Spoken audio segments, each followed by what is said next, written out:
नमस्कार बच्चों। भूगोल के पिछले कालांश में आपने वितरण के मानचित्र से संबंधित घन पद्धति, क्षेत्र घन पद्धति का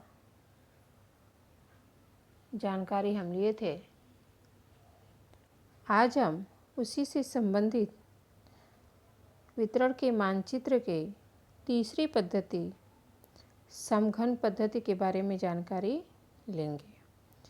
समघन पद्धति बच्चों, हम पिछली कक्षाओं में भी समोच्च रेखा और समदाब रेखाओं के मानचित्र देखे हैं और उसके बारे में पढ़े हैं। इन मानचित्र में समोच्च रेखाओं के आधार पर मानचित्र दर्शाए जाते हैं। जब किसी घटक का वितरण बार बार होता है तब उसे दर्शाने के लिए समघन पद्धति का उपयोग किया जाता है, जैसे ऊंचाई, तापमान, वर्षा आदि। आपके सामने दिया गया है वर्ल्ड मैप में वार्षिक तापमान के बारे में। आप यहाँ पर लाइनें देख रहे होंगे कि इस समघन पद्धति के माध्यम से इस संसार के मानचित्र में तापमान के बारे में रेखाओं से संबंधित जानकारी दी गई है। आगे चलते हैं। इन मानचित्र के लिए प्रदेश के कुछ स्थानों की ऊंचाई, तापमान, वर्षा आदि की सही संख्या की जानकारी प्राप्त की जाती है। यह भी ध्यान में रखा जाता है कि आसपास के दो स्थलों की ऊंचाई का अथवा वर्षा का अंतर समान हो। इनमें क्षेत्र के अंतर्गत उप विभागों का विचार नहीं किया जाता है। सांख्यिकी यह जानकारी उस स्थान की होती है। इस प्रकार की सांख्यिकी जानकारी को बिंदु से संबंधित जानकारी भी कहते हैं। इस प्रकार की जानकारी के आधार पर निम्न चरणों का उपयोग करके सघन मानचित्र तैयार किया जाता है। बच्चों, आप इसके पहले क्षेत्र घन पद्धति के बारे में जानकारी ली थी, जिसमें रंगारेख और कृष्ण धवल का उपयोग करके जनसंख्या का वितरण दर्शाया गया था। यहाँ पर अमरावती जिला का औसत वार्षिक वर्षा के बारे में जानकारी दी गई है। यहाँ पर आपको कुछ लाइनें दिख रही होंगी और उसका तापमान, वर्षा का पैमाना भी दिख रहा होगा कि किस तरह से दो स्थानों के बीच लगभग धारड़ी और चिलखदरा, ये जो तहसीलें हैं, उनके बीच में अमरावती जिला के दक्षिण और पश्चिमी क्षेत्र में दो स्थानों के वार्षिक वर्षा का मूल्य एक ही समय में एक समान है, 1300 मिलीमीटर। तो इन दो बिंदुओं को जिन रेखाओं से हम मिलाते हैं, उन्हीं रेखाओं को हम समवर्षा रेखा के नाम से जानते हैं। इन मानचित्र का उपयोग कैसे करते हैं?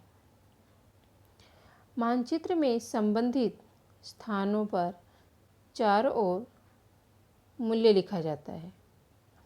इस पद्धति में जितने अधिक स्थानों का मूल्य ज्ञात होगा, उतना वितरण का अनुबंध अधिक निर्दोष माना जाता है।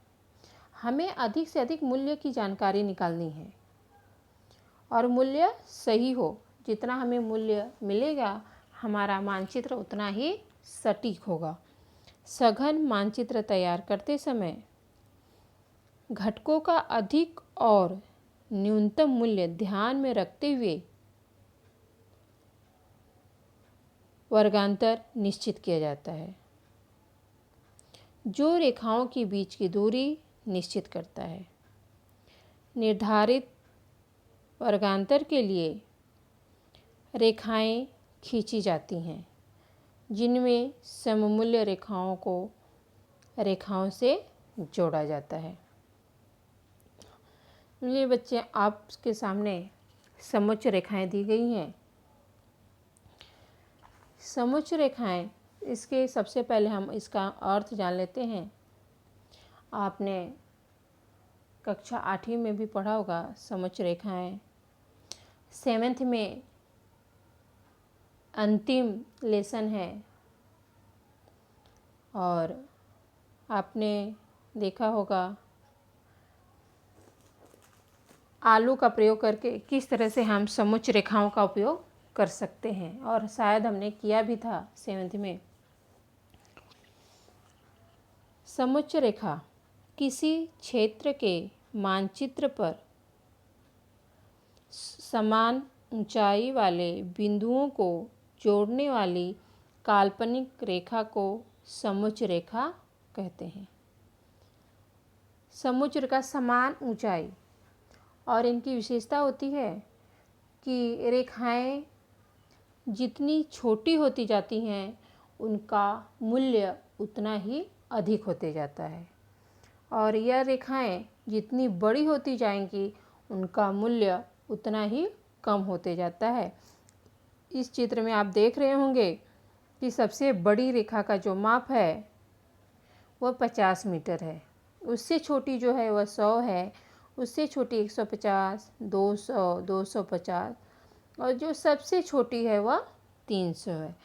वो सबसे छोटी है पर उसका मूल्य सबसे अधिक है।